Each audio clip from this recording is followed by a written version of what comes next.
This broadcast is the property of Codependents Anonymous. Reproduction without written permission from Codependents Anonymous is not permitted. Good afternoon, I guess it is, everyone. My name is Gail, and I am absolutely a recovering, never will be recovered from codependency. And I am privileged to be here and to have been asked to speak. The title of this talk is Nothing Changes If Nothing Changes.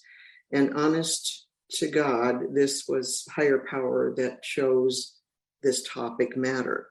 And when the topic matter came up, I questioned his decision, and I got a reconfirmation that this is what I was supposed to speak of. So, a little brief history about me.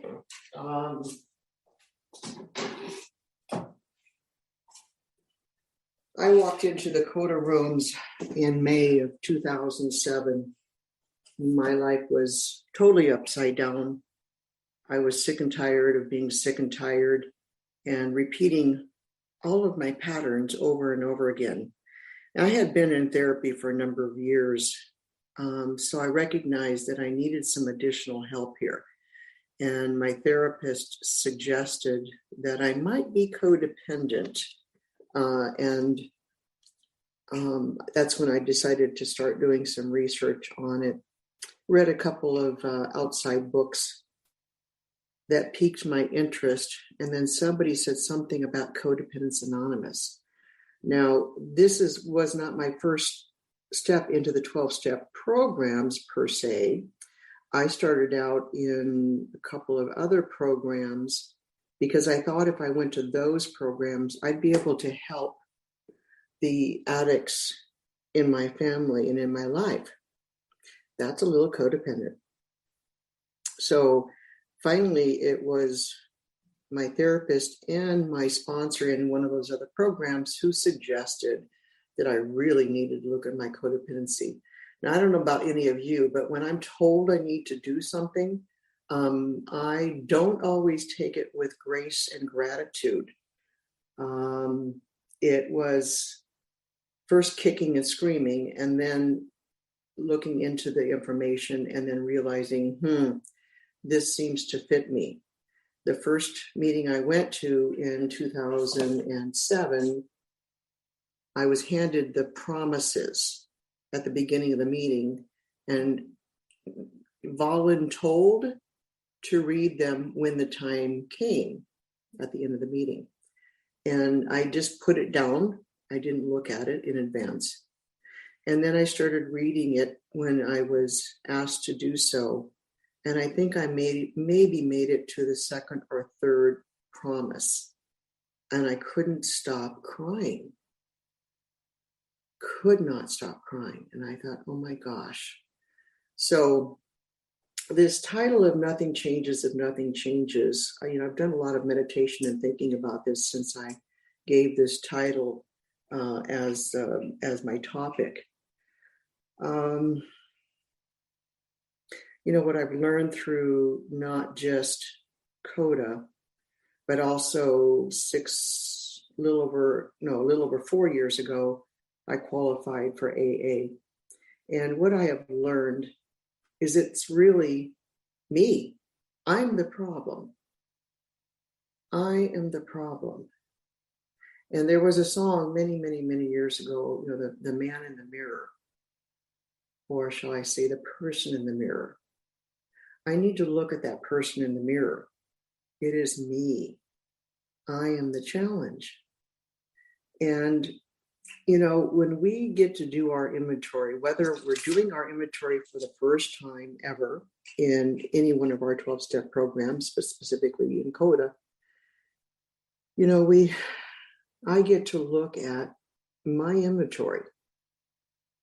I get to look at my part in everything and no longer be the victim. I participated willingly or unwillingly along the way. And sometimes I refuse to participate. I walk away when it would have been healthier for me to try to participate to the best of my ability. In my family, being raised up in a very dysfunctional family, and I'm sure that none of you can relate to being in a dysfunctional family growing up, I learned the safest role was to disappear, meaning go hide in my room, meaning get out, but never stay. So I'm a good runner. No surprise that I also became a runner and started running some half marathons along the way. But what I looked at is, thank God for therapy, thank God for 12-step program, is what was my part in all of this? What was my part in the things that happened growing up? What was my part in, as a young adult, in things that happened in life? What's my part today when something is not quite as healthy as it needs to be? And I was very grateful when I heard that the only requirement for CoDA was that desire for healthy and loving relationships. Finally, there was a program that was meant for me, because no other program worked before me. I didn't qualify. Back then, I didn't qualify as an alcoholic or a drug addict. I didn't qualify for certain things, but I qualify because I want healthy and loving relationships. That starts with my relationship with God. That was the biggest one for me to have to deal with. When I came into CoDA, God was a equivalent of a 4-letter word to me. I didn't like even saying the word. And I loved that when I came to this program, it was higher power. Now I can relate to a higher power, whom today I choose to call God. And that healthy relationship, I had to do the work. I don't know how many of you are parents of children, or I call them fur baby moms and dads, parents.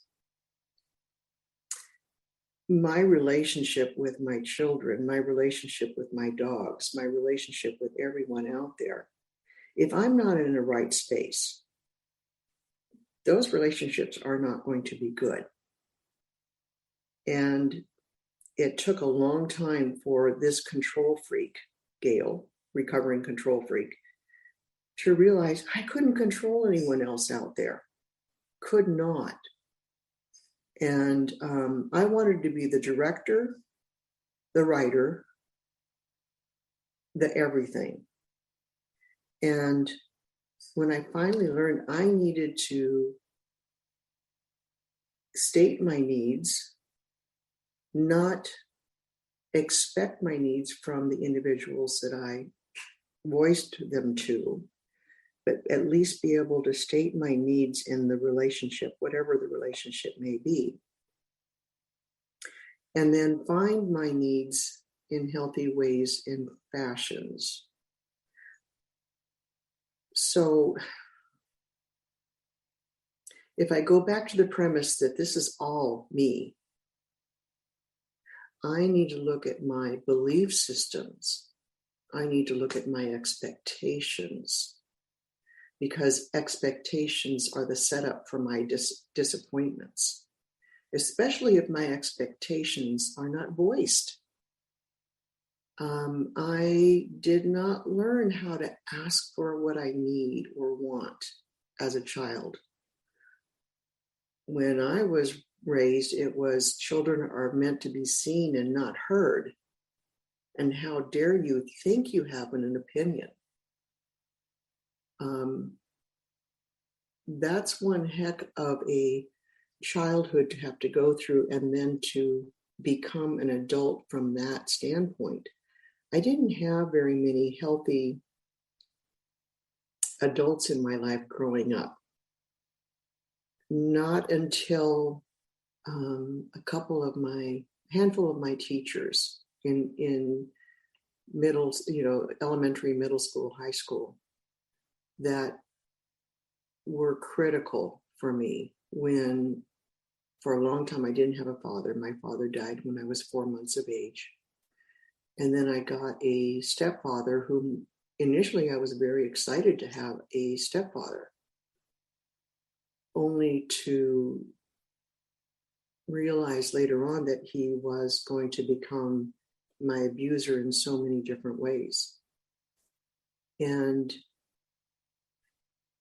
I needed to look outside for my validation. Some of my validations growing up were not healthy. And then through therapy and through working through this program of Codependence Anonymous, I was able to identify I know that our 12-step programs like to talk about core defects or whatever. I like to call them my coping skills. Those coping skills are the things that help me to physically, spiritually survive. The challenge was that while they helped me to survive in those earlier years, they didn't really equate to healthy, loving relationships as I was growing older. So I needed to start looking at changing those skills and making those skills things that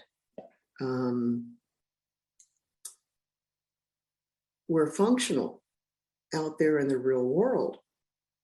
No longer could I avoid conversations that needed to happen. I call those the uncomfortable, necessary conversations. Those are the ones that get me in my gut, make me have a body sweat. I mean, it's like I want to vomit. However, I do know that they're necessary. And when I can get through those conversations, I have an opportunity for a healthy and loving relationship with that individual, with those parties, with those whatevers. But I have to be willing to get uncomfortable. And,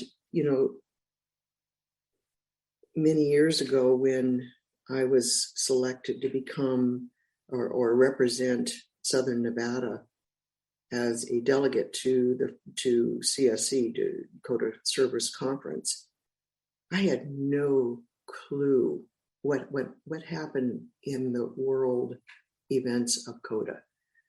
I just knew my home group. I knew my inner group. This is what I knew. And what I recognized in my growing up, I think that's the best way of saying my growing up in CoDA, I got to learn who is Gail really, not is what did everyone else think Gail was, down to what does Gail really believe, not what was Gail taught to believe. I was raised with a stepfather who was unkind to any individuals who were different than him in thoughts, in belief systems, in skin color, in religion, in any way, shape, or form. And I couldn't escape the family fast enough at age 19. And I do say escape. That word is very purposeful. I escaped the family and moved clear across the country to live with another faction of my mom's family, which was dysfunctional in different ways, but healthier in some ways. That's when I started getting my individualization. That's when I started to question who is really Gail. And, if I'm in a situation or if I'm in a relationship And those relationships continue to repeat and repeat and repeat. It's not about those individuals. When I came into CoDA, I was a serial relationship person. I was in and out of relationships, and they were going nowhere. And there was one particular relationship that I was in and out of that specific relationship for 6 years. It was like I would break it off and then I would let him back in, and I would break it off and let him back in. And in between those, I would put in a filler, as I called it. That's horrible to say. It was my next ex, because I kept attracting the same type of person. And finally I realized it's me. It's me. I need to change. I'm not going to attract the right person or right type of person unless I change. And, that goes back to nothing changes if nothing changes. If I don't like the relationships in my life, I need to change. If I don't like the circumstances in my life, I need to change. If I don't like how a relationship is going, I need to change. If my dogs are misbehaving, I need to change. I need to set up different expectations. I need to voice my needs and find out if the person on the other side of my request or my sharing of my needs is willing to participate differently. And that's their choice. And if they say no, I need to honor that. And when the no happens, I need to decide, okay, what does Gail do with this? Do I continue to maintain this relationship at whatever level that may be? And, I look at relationships as, are you a friend or are you an acquaintance? An acquaintance, I'm not so worried about, being vulnerable to say, hey, this is what, I would really like to see. Now, if you're in a significant friendship or relationship with me, family or whatever, that's where I have to make some decisions. How intimate, and when I say intimate, I don't mean in a sexual way. I mean intimate in that, how much am I willing to let them know about me? How deeply do I want to know about them? What kind of a connection do I want to have? There's people out there that I will meet, and it's like, oh my gosh, we've known each other forever and we just met. It's just, we click, we get each other almost immediately. I'm happy to say most times they're in program because they're operating with 12 steps, 12 principles, 12, 12, 12, 12, 12. They're operating in my operation system, with computers or phones. Each of them operate on a system.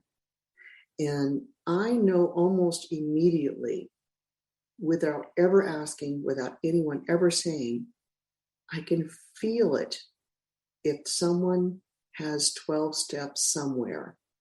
Either they are working the program themselves, someone very close to them in their life is working the program, whatever the case may be. I know, I feel it in my bones.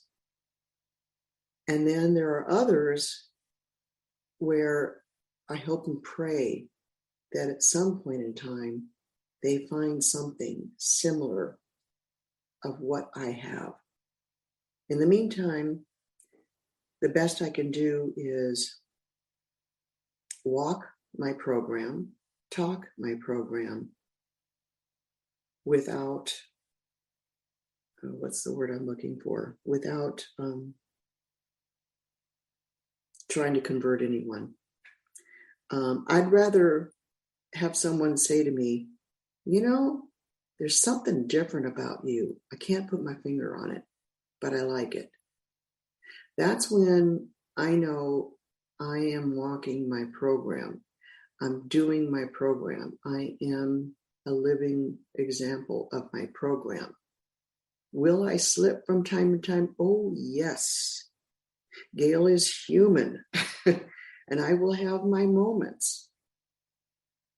And then when I have my moments, I need to make my amends as quickly as possible. Otherwise, I don't sleep at night. I know if I have a night of insomnia or restlessness, something's going on. I need to look at it, and I need to see what is my part in whatever it is. Do I owe an amends? And how can I get that done? Without calling someone at 3:00 in the morning. That's not right either. But so, to try to sum up this nothing changes if nothing changes is the buck stops here. I am responsible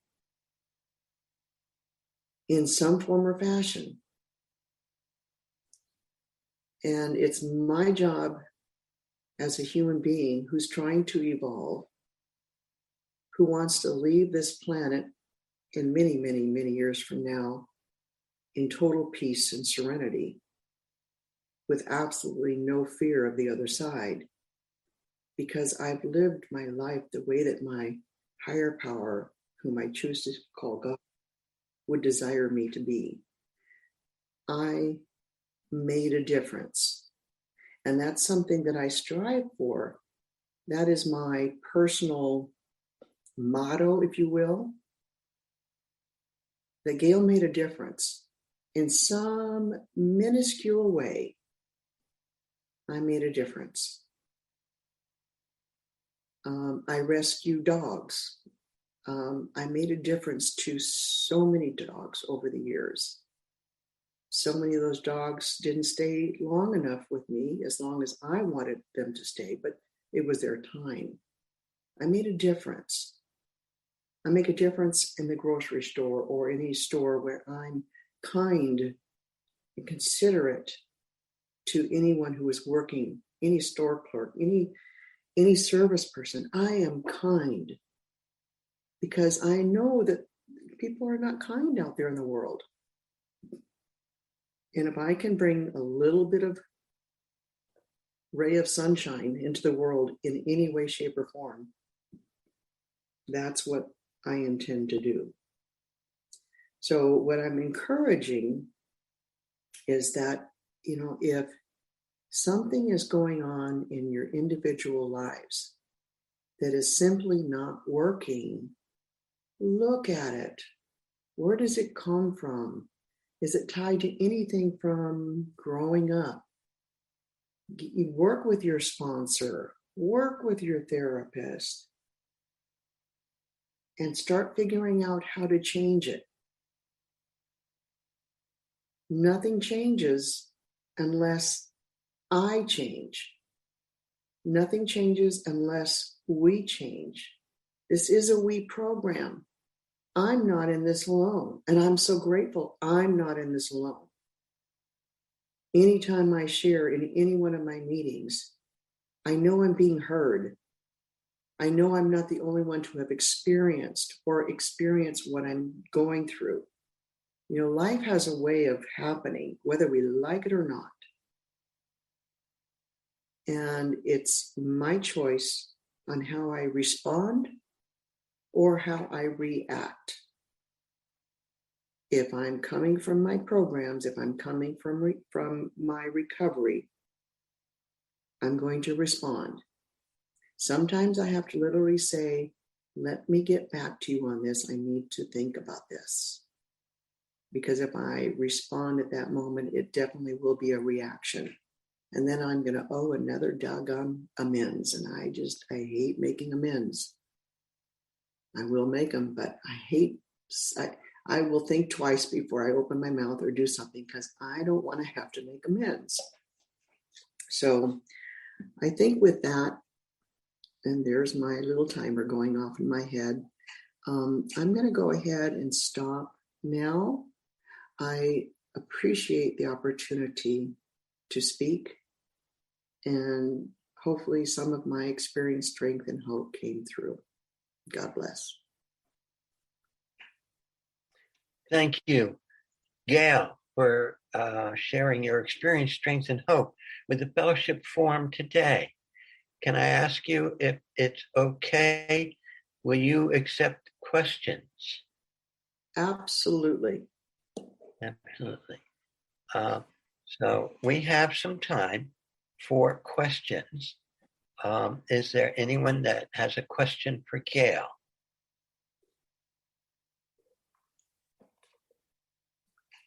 Or comments? Questions or comments? If you show your hand, or you can unmute yourself.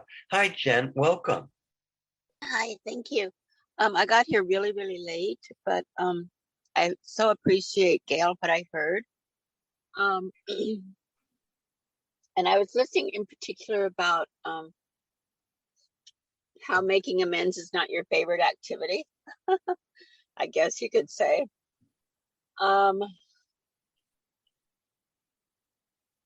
I'm with a person right now and I'm looking for a way. I'm with a person right now who's kind of a remote family member, and I'm with her along with another fellow, and she's on her last ways out with pancreatic cancer. And she has all throughout her life had a tendency to just blare out and shout out and criticize, and among her sweetness as well. And I know that when we go through transitions like this, such as she's going through with the ending stages of pancreatic, everything is different, and everything kind of we lose control. Is there anything? And she's saying, I'm sorry for shouting out. Is there any kind of a response that I might be able to make her? They might suggest because she says she's sorry, but I know that that's not her favorite thing to do either. So is there anything I can say that, I don't know if this even fits within the reality or experience, but anyway, that's my question.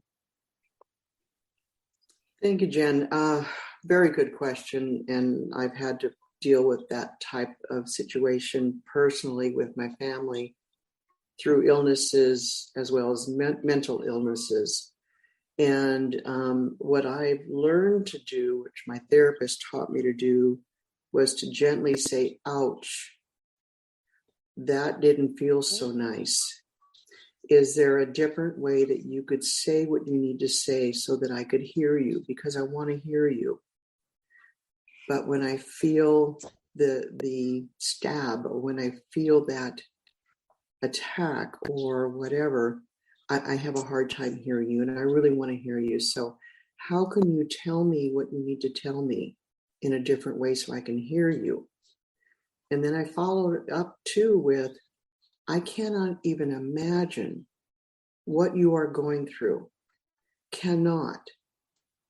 And I know you need to be able to voice where you are.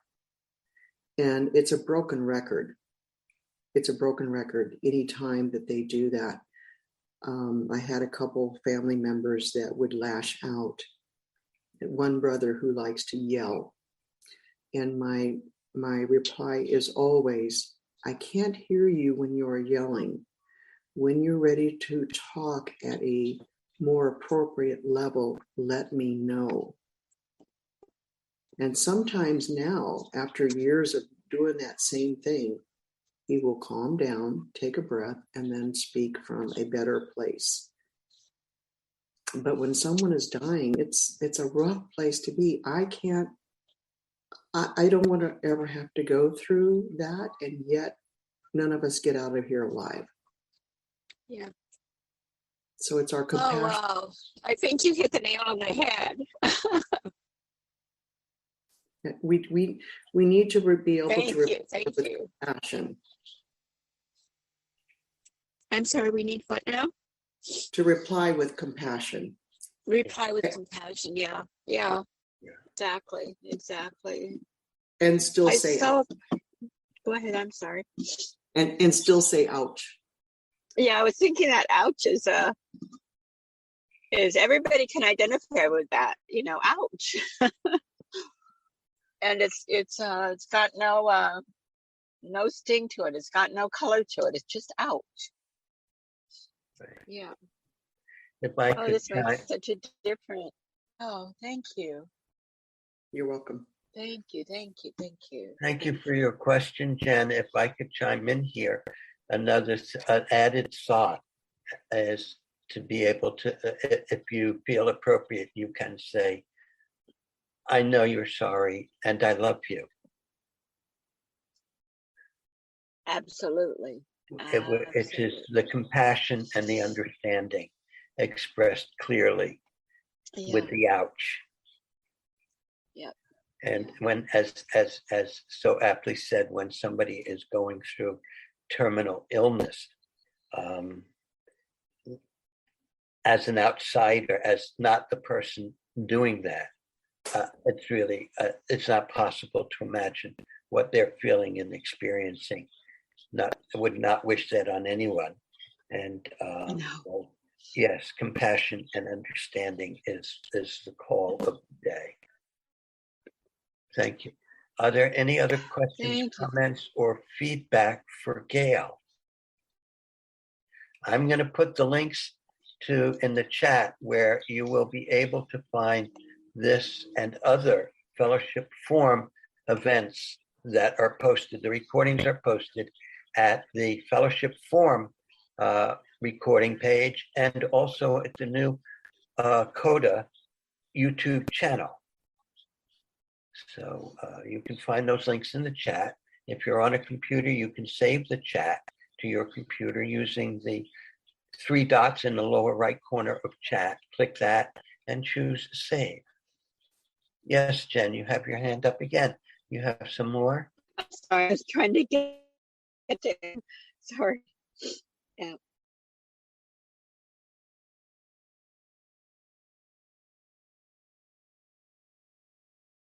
Oh, okay.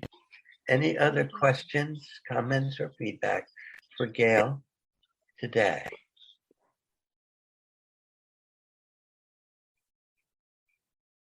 James, hi James, welcome. Hi, David. I want to make amends for, I showed up late too. I had the time. I don't know how I did that, but I want to thank Gail for coming, and I feel like I know you better now. I love the comment about growing up. I was out on a tractor picking up leaves in the field yesterday, and my friend called me. And I stopped the tractor and I sat back and I looked around and I said to him, I said, I'm growing up. And it just came out spontaneously. But when you said about the promises, I grabbed onto those promises so tight when I came. That's all I needed was the promises. But when I came in, I started journaling and I couldn't express myself. I always tell my sponsees to learn to communicate because I couldn't communicate with my higher power or myself. So I would journal and journal and journal. And every year I would read my story. And I realized after a while that I was kicking people out of my story. I realized that as I kicked these people out, I realized whose fault it was. It was my fault. And I kept honing it down to the point where I started to change. And when I changed, the people in my life started to change. I mean, amazingly started to change. So I related so much to your story. And it's just like you said, all the people in my life, they was like, I really was the problem. I realized after a long time. So I wanted to let you know that I really related to your story. And now, over time, I always had to write everything down that I was going to say. And now I'm starting to be able to speak and to talk on a stream of consciousness, which I never could do before. Because when I came to CoDA, I was numb. I was frozen. I was paralyzed, and I couldn't express myself. And it was through the CoDA literature and reading and reading and reading, and for me, writing and writing and writing, and then presenting what I would read and write, and it brought me out of myself. And now I can express myself like I never could before. And this confidence that I see with people in CoDA, I see them grow up like it's so amazing. And I grew up in my group, and we all grew up, and I just can't say enough about how amazing the CoDA program is when it works, when all the gears are turning. It really, really works. So I want to thank you again for coming because I really related to your story. I'll pass. Thank you. Thank Thanks. you, Jim. Sorry, Gail.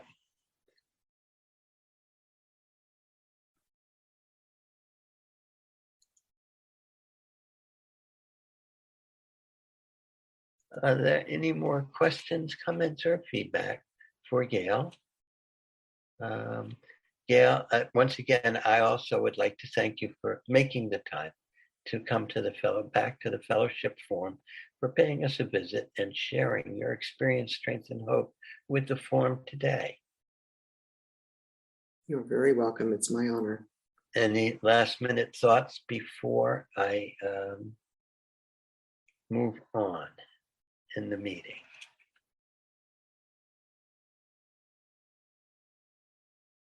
Okay. James, are we still on for the topic next month of the 40 questions, working Yes. steps 4 and 5? Great. Yes. Great. Debbie W. told me to contact her with what our needs are, and we'll work on that after we're done this. Okay.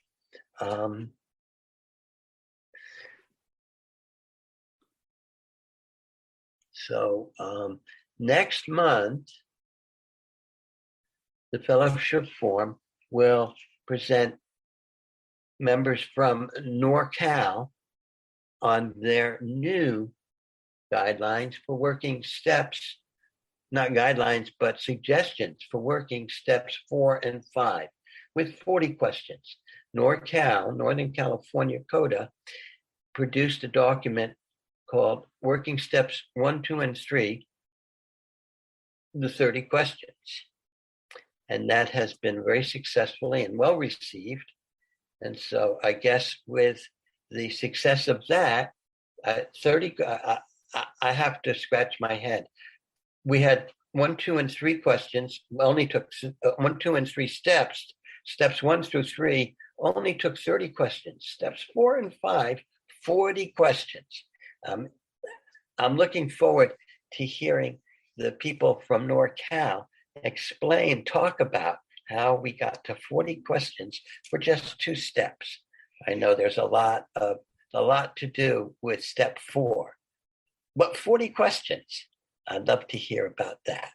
Looking forward to that. Next month, we are here again, the last Saturday of every month at, next month, the last Saturday of the month will be, let me remind you now,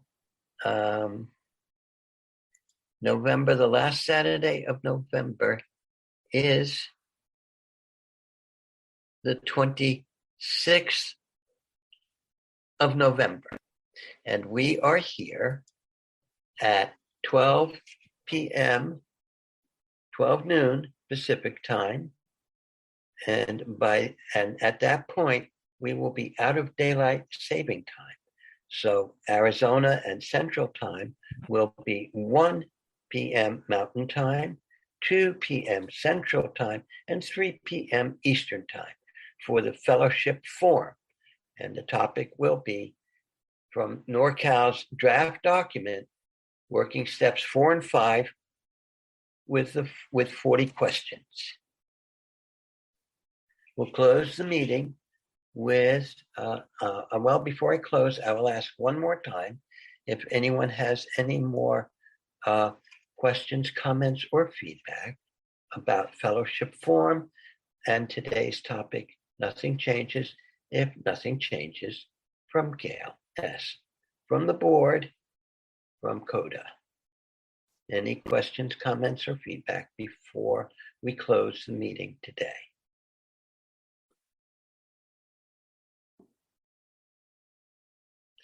Thank you for being here, and thank you for being a part of this fellowship. I cannot do this alone. This is a we program, not a me program. We have someone coming in.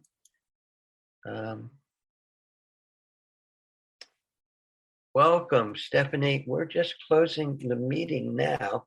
We will be back next month at 12 noon Pacific time, 1 p.m. Mountain time, 2 p.m.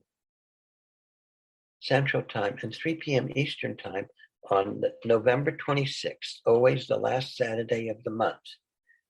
There is a link in the chat. Let me repost that for where you can sign up for reminders about this event, these programs.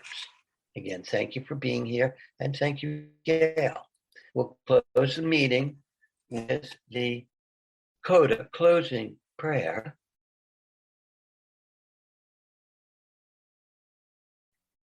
We thank our higher power for all that we have received from this meeting. As we close, may we take with us the wisdom, love, acceptance, and hope of recovery.